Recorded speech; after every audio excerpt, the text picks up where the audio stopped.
ನಮಸ್ಕಾರ. ದೂರದರ್ಶನ ಚಂದನ ವಾಹಿನಿಯ ವೀಕ್ಷಕರಿಗೆ ಜೀವನ ದರ್ಶನ ನೇರ ಫೋನ್ ಇನ್ ಕಾರ್ಯಕ್ರಮಕ್ಕೆ ಹೃತ್ಪೂರ್ವಕವಾದ ಸ್ವಾಗತ. ಇಂದು ನಾವು ಗೀತಾ ಜಯಂತಿಯ ಅಂಗವಾಗಿ ನೇರ ಸಂವಾದ ಹಾಗೂ ಫೋನ್ ಇನ್ ಕಾರ್ಯಕ್ರಮವನ್ನು ನಡೆಸ್ತಾ ಇದ್ದೇವೆ. ಈ ದಿನ ನಮ್ಮ ಜೊತೆಯಲ್ಲಿ ಚಿನ್ಮಯ ಮಿಷನ್ ಬೆಂಗಳೂರಿನ ಶ್ರೀಪಾದ ಕ್ಷೇತ್ರದ ಆಚಾರ್ಯರಾದ ಸ್ವಾಮಿ ಕೃತಾತ್ಮಾನಂದಜಿ ಅವರಿದ್ದಾರೆ. ಅವರಿಗೆ ಕಾರ್ಯಕ್ರಮಕ್ಕೆ ಸ್ವಾಗತವನ್ನು ಕೊಡ್ತೇನೆ. ಹರಿ ಓಂ ಸ್ವಾಮಿ. ಶ್ರೀಮದ್ ಭಗವದ್ಗೀತೆ ಮಹಾಭಾರತದ ಭೀಷ್ಮ ಪರ್ವದಲ್ಲಿ ಬರುವಂತಹದ್ದು. ಭೀಷ್ಮ ಪರ್ವದಲ್ಲಿ ಸಂಜಯ ಭೀಷ್ಮಾಚಾರ್ಯರ ಮರಣ ಉಂಟಾಯಿತು ಈ ವಿಚಾರವನ್ನು ಧೃತರಾಷ್ಟ್ರನಿಗೆ ವಿವರಿಸಿದಾಗ ಮೊದಲನೇ ದಿನ ಏನಾಯಿತು ಈ ಪ್ರಶ್ನೆಯನ್ನ ಧೃತರಾಷ್ಟ್ರ ಕೇಳ್ತಾನೆ. ಧರ್ಮಕ್ಷೇತ್ರೇ ಕುರುಕ್ಷೇತ್ರೇ ಸಮವೇತಾಹ ಈ ರೀತಿಯಲ್ಲಿ ಪ್ರಶ್ನೆ ಆರಂಭವಾಗುತ್ತದೆ. ಒಟ್ಟು 18 ಅಧ್ಯಾಯಗಳು ಈ ಭಗವದ್ಗೀತೆಯಲ್ಲಿ ಇದೆ. ಈ 18 ಅಧ್ಯಾಯಗಳನ್ನು ನಮ್ಮ ಆಚಾರ್ಯರುಗಳು 3 ಭಾಗಗಳಾಗಿ ವಿಂಗಡಿಸಿ ಮೊದಲ 6 ಅಧ್ಯಾಯವನ್ನು ಪ್ರಥಮ ಷಟ್ಕ, 7ರಿಂದ 12 ಅಧ್ಯಾಯಗಳನ್ನು ದ್ವಿತೀಯ ಷಟ್ಕ ಹಾಗೂ 13ರಿಂದ 18 ಅಧ್ಯಾಯಗಳನ್ನು ತೃತೀಯ ಷಟ್ಕವನ್ನಾಗಿ ಮಾಡಿದ್ದಾರೆ. ಇದರಲ್ಲಿ ಮೊದಲ ಭಾಗದಲ್ಲಿ ಅರ್ಜುನನ ಮನಸ್ಥಿತಿ, ನಂತರ ಎರಡನೆಯ ಭಾಗದಲ್ಲಿ ಪರಮಾತ್ಮನ ಸ್ವರೂಪ, ಕೊನೆಯಲ್ಲಿ ಇವೆರಡರ ಸಮನ್ವಯವನ್ನ ನಾವು ಕಾಣ್ತೇವೆ.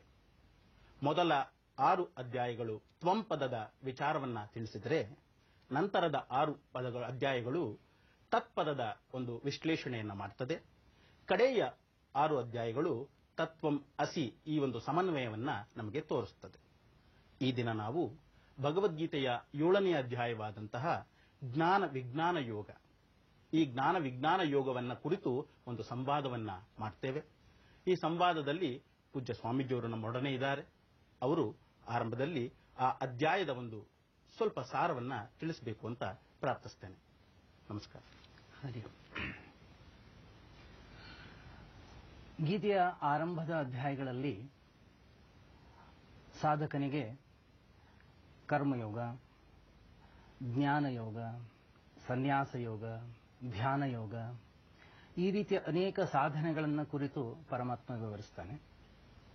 ಆ ಎಲ್ಲಾ ಸಾಧನೆಗಳ ಮೂಲಕ ವ್ಯಕ್ತಿ ಅಂತರ್ಮುಖಿಯಾಗ್ತಾ ಬರ್ತಾನೆ.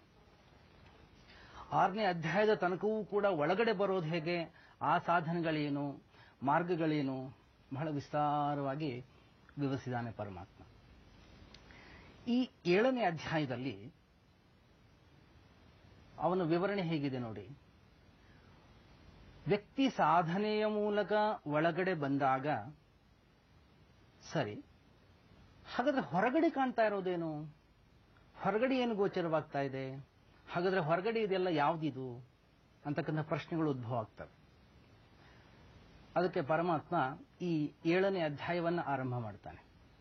ಅವನ ಆರಂಭ ಅನ್ನೋದು ಹೇಗಿದೆ ನೋಡಿ.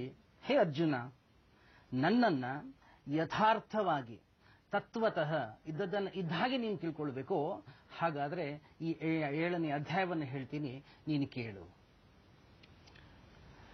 ನನ್ನನ್ನ ಹೇಗಿದೆ ನಾನು ಹಾಗೆ ನೀನು ತಿಳ್ಕೊಳ್ಳೋದಾದ್ರೆ ನೀನು ಸಂಸಾರದಿಂದ ಮುಕ್ತನಾಗ್ತೀಯ. ನಿನ್ನ ಈ ಮನಸ್ಸಿನ ಚಾಂಚಲ್ಯತೆ ಏನಿದೆ ಅದು ಹೊರಟು ಹೋಗುತ್ತೆ. ಇದನ್ನು ಸ್ಪಷ್ಟವಾಗಿ ಕೇಳು. ಈ 7ನೇ ಅಧ್ಯಾಯದ ಆರಂಭದಲ್ಲಿ ವಿವರಿಸ್ತಾನೆ. ಅರೆ, ಇಷ್ಟೊಂದು ಸ್ಪಷ್ಟವಾಗಿ ಪರಮಾತ್ಮ ವಿವರಿಸ್ತಾ ಇದ್ರೂ ಕೂಡ ಪರಮಾತ್ಮನನ್ನ ತಿಳ್ಕೊಳ್ಳಿಕ್ಕೆ ಜನರಿಗೆ ಆಸಕ್ತಿ ಇಲ್ವೇ? ಪರಮಾತ್ಮನೇ ಹೇಳ್ತಾನೆ, ಮನುಷ್ಯಾಣಾಂ ಸಹಸ್ರೇಷು ಕಶ್ಚಿದ್ ಯತತಿ ಸಿದ್ಧಯೇ. ಹೇಗಿದೆ ಅಂತಂದ್ರೆ, ಹೊರಗಡೆಯ ಸಂಸಾರದಲ್ಲಿ ಹೊರಗಡೆಯ ವಿಷಯಗಳಲ್ಲಿ ನಮ್ಗೆ ಎಷ್ಟೊಂದು ಆಸಕ್ತಿ ಇದೆ ಅಂತಂದ್ರೆ ಪಾರಮಾರ್ಥವನ್ನ ತಿಳ್ಕೊಳ್ಳಿಕ್ಕೆ ಒಲವೇ ಇಲ್ಲ. ಒಲವಿದ್ರೂ ಕೂಡ ಪ್ರಯತ್ನ ಮಾಡ್ತಕ್ಕಂಥವರು ಕೂಡ ಆ ಗುರಿಯನ್ನ, ಆ ಸಾಧನೆಯನ್ನ, ಆ ಸಿದ್ಧಿಯನ್ನ ತಲುಪತಕ್ಕಂಥವರು ಬಹಳ ಕಡಿಮೆ. ಒಂದು ವೇಳೆ ಆ ರೀತಿಯ ಸಾಧನೆ ಮಾಡಿಕೊಂಡು ಬಂದಂಥವರಿಗೆ ಪರಮಾತ್ಮ ತನ್ನ ಸ್ವರೂಪವನ್ನು ತಿಳಿಸ್ಕೊಡ್ತಾನೆ. ನಿಜವಾಗ್ಲೂ ನಾನು ಯಾರು, ನನ್ನ ಸ್ವರೂಪ ಏನು, ನನ್ನ ಸ್ವಭಾವ ಏನು. ನೋಡಿ, ಭಗವಾನ್ ಕೃಷ್ಣ ಎಲ್ಲರಿಗೂ ಗೊತ್ತಿದೆ ಅವನ ತಂದೆ ಯಾರು, ಅವನ ತಾಯಿ ಯಾರು, ಅವನು ಯಾವತ್ತು ಹುಟ್ಟಿದಾನೆ, ಅವನು ಎಷ್ಟು ವಯಸ್ಸೆಷ್ಟು, ಅದರ ಬಗ್ಗೆ ಇಲ್ಲಿ ವಿವರಿಸ್ತಾ ಇಲ್ಲ. ಯಾಕೆಂದ್ರೆ ಅದರ ಬಗ್ಗೆ ಹೆಚ್ಚಿನ ತಿಳುವಳಿಕೆ ಅವಶ್ಯಕತೆ ಇಲ್ಲ.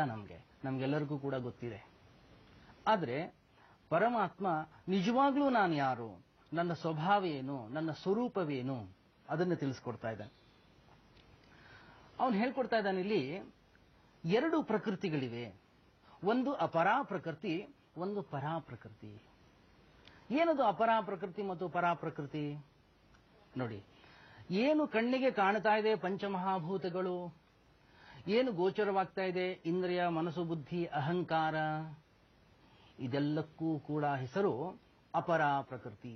ಅಪರ ನ ಪರ, ಅದು ಶ್ರೇಷ್ಠವಾಗಿರ್ತಕ್ಕಂಥದ್ದಲ್ಲ. ಹಾಗಂದ್ರೇನು? ಯಾವುದು ಬದಲಾಗ್ತದೋ, ಯಾವುದು ನಾಶವಾಗುತ್ತೋ, ಯಾವುದು ಇವತ್ತಿದ್ದು ನಾಳೆ ಇಲ್ಲವಾಗ್ತದೋ ಅದಕ್ಕೆ ಹೆಸರು ಅಪರಾ ಪ್ರಕೃತಿ. ಪರಮಾತ್ಮ ಹೇಳ್ತಾ ಇದ್ದಾನೆ, ಈ ಜಗತ್ತೆಲ್ಲವೂ ಕೂಡ ಈ ಅಪರಾ ಪ್ರಕೃತಿಯಿಂದ ನಿರ್ಮಾಣವಾಗಿದೆ, ನಿರ್ಮಿತವಾಗಿದೆ. ಹಾಗಾದ್ರೆ ಇದನ್ನ ಆಧಾರವಾಗಿರ್ತಕ್ಕಂತಹ, ಇದನ್ನ ಬೆಳಗುತ್ತಾ ಇರತಕ್ಕಂತಹ, ಇದನ್ನ ಜ್ಯೋತಿ ರೂಪದಲ್ಲಿ ಬೆಳಗ್ತಾ ಇರತಕ್ಕಂತಹ ಸ್ವರೂಪ ಏನಿದೆ ಅದಕ್ಕೆ ಹೆಸರು ಪರಾ ಪ್ರಕೃತಿ. ಅವನು ಹೇಳ್ತಾನೆ, ಇಡೀ ಜಗತ್ತನ್ನ ಆಧರಿಸಿ ಇಟ್ಕೊಂಡಿರೋದು ನಾನು. ಇಲ್ಲಿ ನನ್ನ ಸಾನ್ನಿಧ್ಯವಿಲ್ಲದೆ ಈ ಜಗತ್ತಿನಲ್ಲಿ ಯಾವುದು ಕೂಡ ನಡೆಯೋದಿಲ್ಲ. ಆದ್ರಿಂದ ಎರಡನ್ನೂ ಕೂಡ ನೀನು ಸ್ಪಷ್ಟವಾಗಿ ತಿಳ್ಕೊಳ್ಬೇಕು. ಪರಮಾತ್ಮನನ್ನ ನಾವು ಸ್ಪಷ್ಟವಾಗಿ ತಿಳ್ಕೊಳ್ಬೇಕಾದ್ರೆ ಮೂರನ್ನ ತಿಳ್ಕೊಳ್ಬೇಕಾಗುತ್ತೆ. ಒಂದು ಜೀವ, ಇನ್ನೊಂದು ಜಗತ್ತು, ಮತ್ತೊಂದು ಈಶ್ವರ. ಈ ಮೂರನ್ನು ತಿಳಿದಾಗ ಮಾತ್ರ ಪರಮಾತ್ಮನ ಸರಿಯಾದ ಸ್ವರೂಪದ ಪರಿಚಯ ನಮಗಾಗುತ್ತೆ. ಕೇವಲ ಯಾವುದೋ ಎಚ್ಚರದ ಜಗತ್ತನ್ನು ನೋಡಿ ನಾನು ಒಂದು ನಿರ್ಧಾರಕ್ಕೆ ಬಂದ್ರೆ ಅದು ಸರಿಯಾಗ್ತಕ್ಕಂಥದ್ದಲ್ಲ. ಆದ್ರಿಂದ ಪರಮಾತ್ಮನನ್ನು ನಾನು ಸ್ಪಷ್ಟವಾಗಿ ತಿಳ್ಕೊಳ್ಬೇಕು.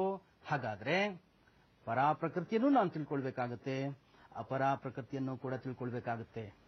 ಅಷ್ಟು ಮಾತ್ರವಲ್ಲ, ಇಲ್ಲಿ ಏನೇನು ಸೃಷ್ಟಿಯಾಗಿದೆ, ಇಲ್ಲಿ ಏನೇನು ಜೀವಂತವಾಗಿದೆ, ಇಲ್ಲಿ ಜಗತ್ತಿನಲ್ಲಿ ಏನೇನು ನಮ್ಮ ಇಂದ್ರಿಯ ಮನಸ್ಸು ಬುದ್ಧಿಗಳಿಗೆ ಗೋಚರವಾಗುತ್ತಾ ಇದೆ, ಎಲ್ಲವೂ ಕೂಡ ನನ್ನಿಂದಲೇ ಬಂದಿರತಕ್ಕಂಥದ್ದು. ಇದೆಲ್ಲವೂ ಕೂಡ ನಾನೇ. ಇನ್ನೊಂದು ರೀತಿಯಲ್ಲಿ ಹೇಳ್ಬೇಕಂತಂದ್ರೆ ಜಗನ್ನಿವಾಸೇತಿ. ಪರಮಾತ್ಮ ಅಂದ್ರೆ ಯಾರು? ಒಳಗಡೆ ಮಾತ್ರ ಅಲ್ಲ, ಹೊರಗಡೆ ಏನು ಗೋಚರವಾಗ್ತಾ ಇದೆ, ಹೊರಗಡೆ ಏನು ಇಂದ್ರಿಯಗಳಿಗೆ ಅನುಭವಕ್ಕೆ ಸಿಗ್ತಾ ಇದೆ, ಅದು ಕೂಡ ನಾನೇ. ಆದ್ರಿಂದ ಏತದ್ ಯೋನೀನಿ ಭೂತಾನಿ ಸರ್ವಾಣಿ ಇತಿ ಉಪಧಾರಯ. ಇದೆಲ್ಲವೂ ಕೂಡ ನನ್ನಿಂದಲೇ ಆಗಿರ್ತಕ್ಕಂಥದ್ದು, ಎಲ್ಲದರಲ್ಲಿಯೂ ಕೂಡ ಇರ್ತಕ್ಕಂಥವನು ನಾನೇ.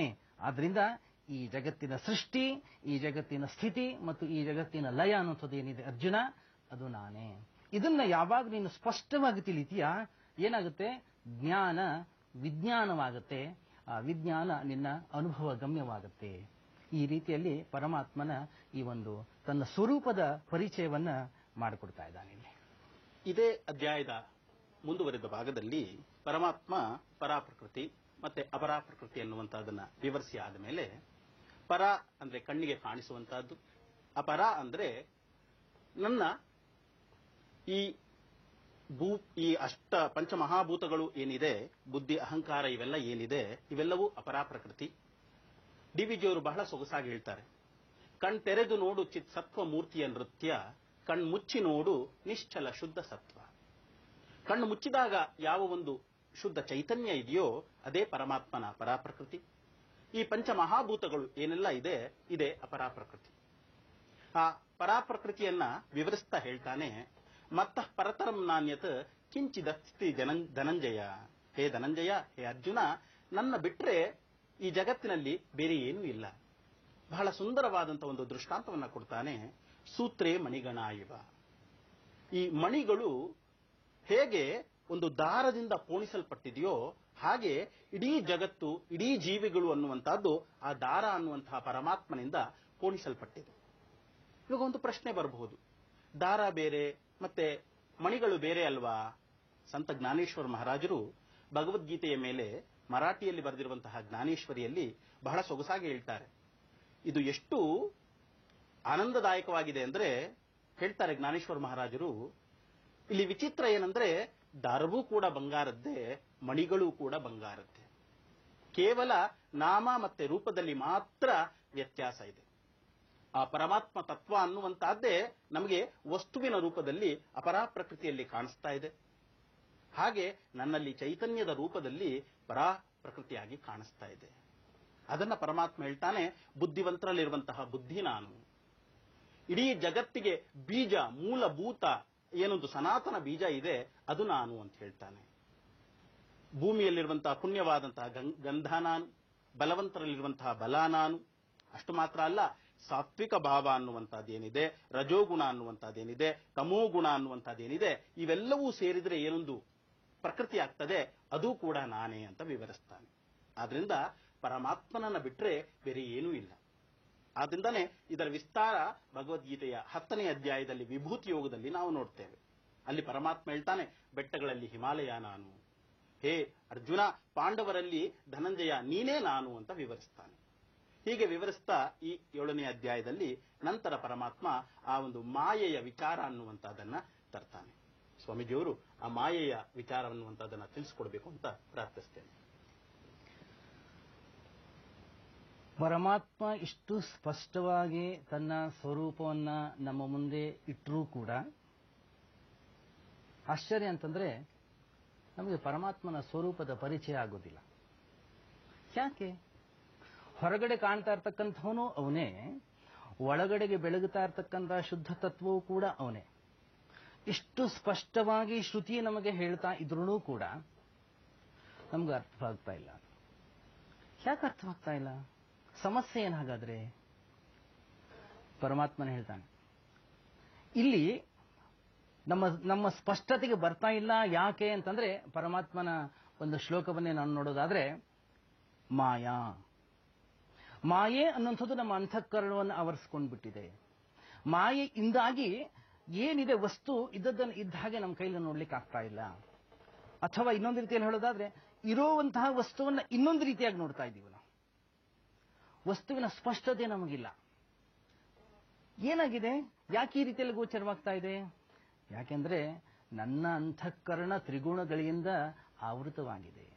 ಸತ್ವ, ರಜ, ತಮ, ಈ 3 ಗುಣಗಳಿಂದ ಯಾವಾಗ ನನ್ನ ಅಂತಃಕರಣ ಆವೃತವಾಯಿತೋ, ನನ್ನ ಅಂತಃಕರಣದೊಳಗಿರ್ತಕ್ಕಂತಹ ಕಾಮ, ರಾಗ, ದ್ವೇಷ ಅಥವಾ ಭೋಗ ಪೂರ್ತಿ ನನ್ನ ಮನಸ್ಸು ಈ ವಿಷಯಗಳ ಕಡೆಗೆ ಹೆಚ್ಚು ಚಿಂತನೆಯನ್ನ ಮಾಡ್ತಾ ಇರುತ್ತೆ.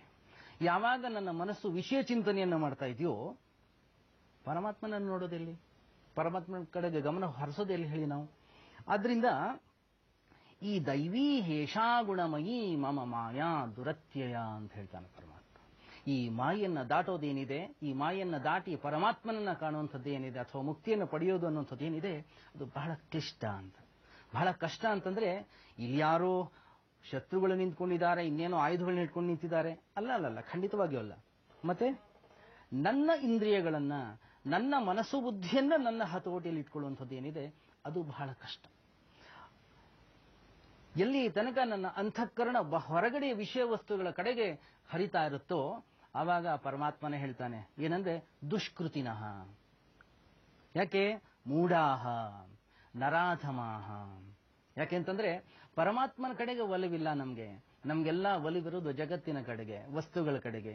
ನನಗೆ ಮದುವೆ ಆಗ್ಲಿಲ್ಲ, ನನಗೆ ಮಕ್ಕಳಾಗ್ಲಿಲ್ಲ, ನನಗೆ ಪ್ರಮೋಷನ್ ಸಿಗ್ಲಿಲ್ಲ, ಅಥವಾ ಇನ್ನೇನೋ ಮನಸ್ಸಿನಲ್ಲಿ ನಾನಾ ತರದ ಬಯಕೆಗಳಿವೆ. ಆ ಬಯಕೆಗಳು ಈಡೇರಬೇಕು ನನಗೆ. ಅದಕ್ಕೋಸ್ಕರ ಹೊರಗಡೆಗೆ ಹೋಗ್ತಾ ಇರ್ತಾನೆ. ಮಾಯಯ ಅಪಹೃತ ಜ್ಞಾನ. ನಮ್ಮ ಹತ್ರ ಎಷ್ಟೆಲ್ಲ ತಿಳುವಳಿಕೆ ಇದೆ ನೋಡಿ. ಯಾರಿಗಾದ್ರೂ ಕಷ್ಟ ಬಂದ್ರೆ, ಯಾರಿಗಾದ್ರೂ ಸಮಸ್ಯೆ ಬಂದ್ರೆ ನಾವು ಎಷ್ಟು ಚೆನ್ನಾಗಿ ಉಪದೇಶ ಕೊಡ್ತೀವಿ ಇನ್ನೊಬ್ಬರಿಗೆ. ಆದ್ರೆ ನನಗೆ ಸಮಸ್ಯೆ ಬಂದಾಗ, ನನಗೆ ಪೆಟ್ಟು ಬಿದ್ದಾಗ, ಅಥವಾ ನನ್ನ ಅಂತಃಕರಣ ಅಳ್ತಾ ಇರುವಾಗ ಅದನ್ನು ಸಮಾಧಾನ ಮಾಡ್ಕೊಳ್ಳಿಕ್ಕೆ ನನ್ನ ಕೈಲಾಗೋದಿಲ್ಲ. ಯಾಕೆಂತಂದ್ರೆ ನನ್ನ ಅಂತಃಕರಣದಲ್ಲಿರ್ತಕ್ಕಂಥ ಏನು ಜ್ಞಾನ ಇದೆ, ಆ ಜ್ಞಾನ ಮುಚ್ಕೊಂಡ್ಬಿಟ್ಟಿದೆ. ಹೇಗೆ? ಅದಕ್ಕೆ ಹೆಸರು ಮಾಯಾಶಕ್ತಿ. ಆಸುರಂ ಭಾವಂ ಆಶ್ರಿತ. ಪೂರ್ತಿ ಬರೀ ರಾಕ್ಷಸೀ ಪ್ರವೃತ್ತಿ. ಕೇವಲ ನಾನು, ನನ್ನ ಸ್ವಾರ್ಥ, ನನ್ನ ಸುಖ, ನನ್ನ ಹೆಂಡತಿ, ನನ್ನ ಮಕ್ಕಳು, ಇವುಗಳ ಕಡೆಗೆ ಮಾತ್ರ. ಇದನ್ನು ಬಿಟ್ಟು ಬೇರೆ ಯಾವುದೂ ಇಲ್ಲ.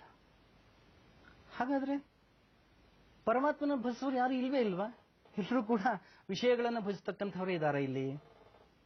ಇಲ್ಲ, ಪರಮಾತ್ಮನ ಹೇಳ್ತಾನೆ ಚತುರ್ವಿಧ ಭಜಂತೆ ಮಾಂ ಜನಾಹ ಸುಕೃತಿನೋರ್ಜುನ. ಇಲ್ಲ ಅರ್ಜುನ, 4 ಜನ ಇದ್ದಾರೆ. ಇವರೆಲ್ಲರೂ ಕೂಡ ಒಳ್ಳೆಯವರೇ. ಯಾರು ಅವರು? ಮೊದಲನೇದು ಹೇಳ್ತಾನೆ ಆರ್ತಃ, ಅರ್ಥಾರ್ಥಿ, ಜಿಜ್ಞಾಸು, ಜ್ಞಾನಿ. 4 ವೆರೈಟಿ. ಏನದು? ಆರ್ತಃ. ನಾವು ಹೋಗ್ತೀವಿ, ಎಲ್ಲೋ ಕಷ್ಟ ಬಂತು, ಎಲ್ಲೋ ತಾಪತ್ರಯ ಬಂತು, ಎಲ್ಲೋ ಸಾವು ನೋವುಗಳು ಸಂಭವಿಸ್ತು, ಎಲ್ಲೋ ನಷ್ಟವಾಯಿತು, ಏನೋ ರೋಗ ರುಜಿನಗಳು ಬಂದು, ಯಾರಿಗಾರು ನಮ್ಮ ಹತ್ರ? ನಾವು ಅಲ್ಲೇ ಹೋಗ್ಬೇಕು ಪರಮಾತ್ಮನ ಬಳಿ. ಹೇ ಭಗವಂತ ನನ್ನನ್ನು ಕಾಪಾಡು. ಆರ್ಥ, ನನಗೆ ಯಾವಾಗ ಕಷ್ಟ ಬಂತು, ಹೇ ಭಗವನ್ ನನ್ನನ್ನು ಕಾಪಾಡು ಅನ್ನುವಂಥ ರೀತಿಯಲ್ಲಿ ಇಲ್ಲ, ನನ್ನ ಅಂತಃಕರಣದಲ್ಲಿ ಏನು ಬಯಕೆಗಳಿವೆ, ಏನು ವಾಸನೆಗಳಿವೆ, ಏನು ಜಿಜ್ಞಾಸೆ ಇದೆ, ಅದನ್ನು ಈಡೇರಿಸಿಕೊಳ್ಳಿಕ್ಕೆ ನನ್ನ ಹತ್ರ ಶಕ್ತಿ ಇಲ್ಲ. ಆದ್ರಿಂದ ನಾನೇನ್ ಮಾಡ್ತೀನಿ? ಯಾರು ಸಹಾಯ ಮಾಡೋರು ನನಗೆ? ಸಹಾಯ ಮಾಡ್ತಕ್ಕಂಥವನು ಒಬ್ಬನೇ, ಪರಮಾತ್ಮ. ಅದರಿಂದ ಪರಮಾತ್ಮನ ಬಳಿ ಹೋಗ್ತೀನಿ, ಏನೋ ಪೂಜೆ ಪುನಸ್ಕಾರಾದಿಗಳನ್ನ ಮಾಡ್ತಾ ಕಾಲವನ್ನು ಕಳಿತೀನಿ. ಹೇ ಭಗವನ್, ನನಗದು ಬೇಕು ಕೊಡು, ನನಗಿದು ಬೇಕು ಕೊಡು. ಅದಕ್ಕೇನು ಉಪವಾಸ, ಇದಕ್ಕೇನು ಉಪಾಸನೆ, ಅದಕ್ಕೇನು ಪೂಜೆ, ಏನು ಪುನಸ್ಕಾರಾದಿಗಳು ಅಥವಾ ಏನು ಯಜ್ಞಯಾಗಾದಿಗಳು, ಏನ್ ಬೇಕಾದ್ರೂ ಮಾಡ್ಲಿಕ್ಕೆ ತಯಾರು. ಅದರ ಅರ್ಥ ಏನು? ಅರ್ಥಾರ್ಥಿ, ನನಗೇನು ಬೇಕಾಗಿದೆ, ಅದಕ್ಕಾಗಿ ಪರಮಾತ್ಮನ ಬಳಿ ಹೋಗ್ತೀನಿ. ಇನ್ನೊಂದು, ಅಂದ್ರೆ ಎಲ್ಲರೂ ಬೇಕು ಅಂದಾಗಲೇ ಪರಮಾತ್ಮನ ಹತ್ತಕ್ಕೆ ಹೋಗೋದು. ಹೌದು ಹೌದು ಹೌದು ಹೌದು ಹೌದು. ಅರ್ಥ ಅವನಿಗೆ ಅವನ ಕಷ್ಟವನ್ನು ಸಹಿಸ್ಲಿಕ್ಕೆ ಆಗ್ತಾ ಇಲ್ಲ, ಅವನಿಗೇನು ತಾಪತ್ರೆ ಇದೆ, ಅವನಿಗೇನು ತೊಂದರೆ ಇದೆ, ಅದಕ್ಕೋಸ್ಕರ ಹೋಗ್ತಾ ಇದ್ದಾನೆ ಅವನು. ಆದ್ರೆ ಒಬ್ಬ ಇದ್ದಾನೆ, ಅವನಿಗೊಂದು ಜಿಜ್ಞಾಸೆ ಇದೆ, ಅವನಿಗೊಂದು ಪರಮಾತ್ಮ ಅಂದ್ರೆ ಏನು ತಿಳ್ಕೊಳ್ಬೇಕಂತಕ್ಕಂಥ ಒಂದು ಬಯಕೆ ಇದೆ. ಏನಿರಬಹುದು ಇದು? ವಿಜ್ಞಾನಿ ಅವನು, ಜಿಜ್ಞಾಸು, ಜ್ಞಾತುಂ ಇಚ್ಛುಹು. ಏನಿದು ಪರಮಾತ್ಮ ಅಂದ್ರೇನು? ಆ ರೀತಿ ಒಂದು ಬಯಕೆಯನ್ನು ಇಟ್ಕೊಂಡು, ಆ ರೀತಿ ಒಂದು ಜಿಜ್ಞಾಸೆಯನ್ನು ಇಟ್ಕೊಂಡು ಪರಮಾತ್ಮನ ಬಳಿ ಬರ್ತಾನೆ. ಅಂತವನಿಗೆ ಪರಮಾತ್ಮ ಹೆಸರು ಕೊಡ್ತಾ ಇದ್ದಾನೆ ಜಿಜ್ಞಾಸು. ಇನ್ನೊಬ್ಬ ಇದ್ದಾನೆ, ಅತ್ಯಂತ ಶ್ರೇಷ್ಠವಾಗಿರತಕ್ಕಂತಹ ಭಕ್ತ ಇವನು. ಇವನ ಹೆಸರು ಜ್ಞಾನಿ. ಇವನು ಎಲ್ಲೂ ಹುಡುಕ್ತಾ ಇಲ್ಲ. ಇದು ಹೇಗಿದೆ ಅಂತಂದ್ರೆ, ಒಂದು ಮೀನು ಸಮುದ್ರದಲ್ಲಿ ಇನ್ನೊಂದು ಮೀನನ್ನು ಹೋಗಿ ಕೇಳ್ತಂತೆ, ಸಮುದ್ರ ಎಲ್ಲಿದೆ, ನೀ ನೋಡಿದೀಯಾ? ಅದು ಹೇಳ್ತು, ಇಲ್ಲ ನಾನು ಕೇಳಿದ್ದೀನಿ, ನಾನು ನೋಡ್ಲಿಲ್ಲ. ಹಾಗೆ ಎಲ್ಲರನ್ನೂ ಕೇಳ್ತಾ ಹೋಗ್ತು. ಯಾರೋ ಒಬ್ರು ಹೇಳಿದ್ರು, ಇಲ್ಲ ಏನೋ ನಂಗೆ ಸ್ವಲ್ಪ ಇನ್ಫಾರ್ಮೇಶನ್ ಇದೆ ಅಂತ ಹೇಳಿ. ಆದ್ರೆ ಒಂದು ಮೀನು ಹೇಳ್ತು, ನೋಡು, ಸಮುದ್ರ ನಿನಗಿಂತ ಬೇರೆಯಾಗಿಲ್ಲ. ಯಾಕೆಂದ್ರೆ ಸಮುದ್ರ ಇಲ್ಲದೆ ನಿನಗೆ ಅಸ್ತಿತ್ವವೇ ಇಲ್ಲ. ಆದ್ರಿಂದ ನೀನೇ ಸಮುದ್ರ. ಯಾವ ಜ್ಞಾನಿ ಭಕ್ತ ಅಂತ ಏನ್ ಹೇಳ್ತಾ ಇದ್ದಾನೆ, ತೇಷಾಂ ಜ್ಞಾನಿ ನಿತ್ಯಯುಕ್ತ. ಅವನು ಪರಮಾತ್ಮ ಹೇಳ್ತಾ ಇದ್ದಾನೆ, ಇವನು ನಿತ್ಯಯುಕ್ತ, ಇವನು ನನಗೆ ಬಹಳ ಆತ್ಮೀಯ, ಇವನು ನನಗೆ ಅತ್ಯಂತ ಪ್ರಿಯ. ಯಾಕಂದ್ರೆ ಏಕಭಕ್ತಿ.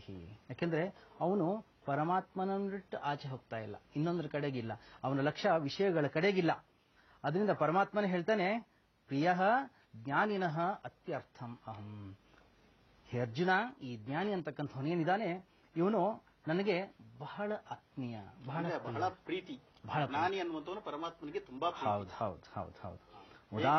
ಉದಾರಾಹ ಸರ್ವ ಏವೈತೆ. ಇವರೆಲ್ಲರೂ ಕೂಡ ಒಳ್ಳೆಯವರೇ. ಪರಮಾತ್ಮ ಹೇಳೋ ಶೈಲಿ ಹೇಗಿದೆ ಅಂದ್ರೆ, ಇವರೆಲ್ಲರೂ ಕೂಡ ಒಳ್ಳೆಯವರೇ. ಯಾಕೆಂದ್ರೆ ಏನೇ ಇರಲಿ, ವಸ್ತುಗಳನ್ನಾದ್ರೂ ಬಯಸ್ಲಿ, ವಿಷಯಗಳನ್ನಾದ್ರೂ ಬಯಸ್ಲಿ, ಅವರು ನನ್ನ ಹತ್ರ ಬರ್ತಾ ಇದ್ದಾರೆ, ನನ್ನನ್ನು ಆಶ್ರಯಿಸ್ತಾ ಇದ್ದಾರೆ. ಆದ್ರೆ ಜ್ಞಾನೀತು ಆತ್ಮೈವ ಮೇ ಮತಂ. ಜ್ಞಾನಿಯಾದ್ರೂ ಅವನು ನಾನೇ ಅಂತ ಹೇಳ್ತಾನೆ. ತಸ್ಮಿನ್ ತಜ್ಜನೇ ಭೇದ ಅಭಾವಾತ್. ನಾರದರು ತಮ್ಮ ಭಕ್ತಿ ಸೂತ್ರದಲ್ಲಿ ಒಂದು ಕಡೆ ಹೇಳ್ತಾರೆ, ಅವನಿಗೂ ಅವನ ಭಕ್ತರಿಗೂ ಅಲ್ಲಿ ಭೇದವಿಲ್ವಂತೆ. ಹಾಗೆ ಒಬ್ಬ ಜ್ಞಾನಿಯ ಭಕ್ತಿಗೂ ಪರಮಾತ್ಮನಿಗೂ ಯಾವುದೇ ವ್ಯತ್ಯಾಸವಿಲ್ಲ. ಯಾಕೆಂದ್ರೆ ಅಲ್ಲಿ ಅಹಂಕಾರವಿಲ್ಲ. ಎಲ್ಲಿ ಅಹಂಕಾರವಿಲ್ಲ ಅಲ್ಲಿ ಪರಮಾತ್ಮನೇ, ಎಲ್ಲಿ ಅಹಂಕಾರವಿಲ್ಲ ಅಲ್ಲಿ ಪರಮಾತ್ಮನೇ ಆವಿರ್ಭಾವವಾಗ್ತಾನೆ.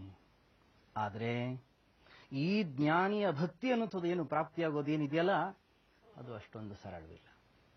ಪರಮಾತ್ಮನೇ ಹೇಳುವ ಹಾಗೆ, ಬಹೂನಾಂ ಜನ್ಮನಾಂ ಅಂತೆ ಜ್ಞಾನವಾನ್ ಮಾಂ ಪ್ರಪದ್ಯತೆ ವಾಸುದೇವ ಸರ್ವಮಿತಿ ಸ ಮಹಾತ್ಮ ಸುದುರ್ಲಭ. ಬಹೂನಾಂ ಜನ್ಮನಾಂ ಅಂತೆ, ಎಷ್ಟೆಷ್ಟು ಜನ್ಮಗಳ ಮೂಲಕ ಅವನು ಸಾಧನೆಯನ್ನು ಮಾಡ್ಕೊಂಡು ಬರಬೇಕಾಗುತ್ತೆ, ಸಾಧನೆಯನ್ನು ಮಾಡ್ಕೊಂಡು ಬರಬೇಕಾಗುತ್ತೆ, ಕಷ್ಟಪಡಬೇಕಾಗುತ್ತೆ ಅವನು. ಹೇಗೆ? ವಾಸುದೇವ ಸರ್ವಂ ಇತಿ. ನಮಗೆ ನೋಡಿ, ಯಾರೊಬ್ರು ಶತ್ರುಗಳು ಬಂದ್ರು, ನಮಗಾಗದೇ ಇರತಕ್ಕಂಥವ್ರು ಬಂದ್ರು, ಆಗ್ಲೇ ನಮ್ಮ ಅಂತಃಕರಣದಲ್ಲಿ ವ್ಯತ್ಯಾಸ ಶುರುವಾಗ್ಬಿಡುತ್ತೆ. ಆ ವ್ಯಕ್ತಿಯ ಪ್ರತಿ ಏನೇನೋ ಭಾವನೆಗಳು ಉದ್ಭವ ಆಗ್ಲಿಕ್ಕೆ ಶುರು ಆಗುತ್ತೆ. ಆದ್ರೆ ಏನೇನು ಗೋಚರವಾಗ್ತಾ ಇದೆ, ಏನೇನು ನಮ್ಮ ಅನುಭವಕ್ಕೆ ಸಿಗ್ತಾ ಇದೆ, ಎಲ್ಲವೂ ಕೂಡ ಇದು ಪರಮಾತ್ಮನ ಲೀಲೆ, ಪರಮಾತ್ಮನ ಒಂದು ವಿಭೂತಿ, ಇದೆಲ್ಲವೂ ಕೂಡ ಪರಮೇಶ್ವರನೇ ಅಂತಕ್ಕಂಥ ಭಾವ ಏನಿದೆ, ಬಹಳ ಕ್ಲಿಷ್ಟ ಅದು. ವಾಸುದೇವ ಸರ್ವಂ ಇತಿ ಸ ಮಹಾತ್ಮ ಸುದುರ್ಲಭ ಅಂತ. ಮಹಾತ್ಮ ಅಂತಕ್ಕಂಥವನೇನಿದ್ದಾನೆ ಬಹಳ ಕಷ್ಟ, ಬಹಳ ದುರ್ಲಭ ಅವನು ಈ ಜಗತ್ನಲ್ಲಿ. ಯಾಕೆ ಮಹಾತ್ಮ ದುರ್ಲಭ? ಏನು ಪರಮಾತ್ಮನನ್ನು ಕಾಣ್ತಕ್ಕಂಥವ್ರು ತುಂಬಾ ಕಷ್ಟ, ಪರಮಾತ್ಮನೇ ಯಾಕೆ ದುರ್ಲಭ ಅಂತ ಹೇಳ್ತಾ ಇದ್ದಾನೆ? ಯಾಕೆಂದ್ರೆ ಇಲ್ಲಿ ಪರಮಾತ್ಮನ ಯಾವುದೇ ರೀತಿಯ ಕೈ ಇಲ್ಲ. ಯಾಕೆಂದ್ರೆ ಕಾಮೈಹಿ ತೈಹಿ ತೈಹಿ ಆಹೃತ ಜ್ಞಾನಾ ಪ್ರಪದ್ಯಂತೆ ಅನ್ಯ ದೇವತಾ. ನನ್ನ ಅಂತಃಕರಣದಲ್ಲಿರ್ತಕ್ಕಂತಹ ಕಾಮನೆಗಳು, ನನ್ನ ಅಂತಃಕರಣದಲ್ಲಿರ್ತಕ್ಕಂತಹ ರಾಗಗಳು, ನನ್ನ ಅಂತಃಕರಣದಲ್ಲಿರ್ತಕ್ಕಂತಹ ದ್ವೇಷ, ಕ್ರೋಧ, ಇವುಗಳಿಂದಾಗಿ ನಾವು ಪರಮಾತ್ಮನಿಂದ ದೂರ ಹೋಗಿದ್ದೇವೆ ಹೊರತು ಪರಮೇಶ್ವರ ನಮ್ಮಿಂದ ದೂರ ಹೋಗಿಲ್ಲ. ಯಾಕೆಂದ್ರೆ ನಮಗೆ ಪರಮೇಶ್ವರ ಬೇಕಾಗೇ ಇಲ್ಲ. ನಮಗೆ ಬೇಕಾಗಿರೋದು ನನಗೆ ಬೇಕಾಗಿರತಕ್ಕಂಥ ಕಾಮನೆಗಳು, ನನಗೆ ಬೇಕಾಗಿರೋದು ಹಣ,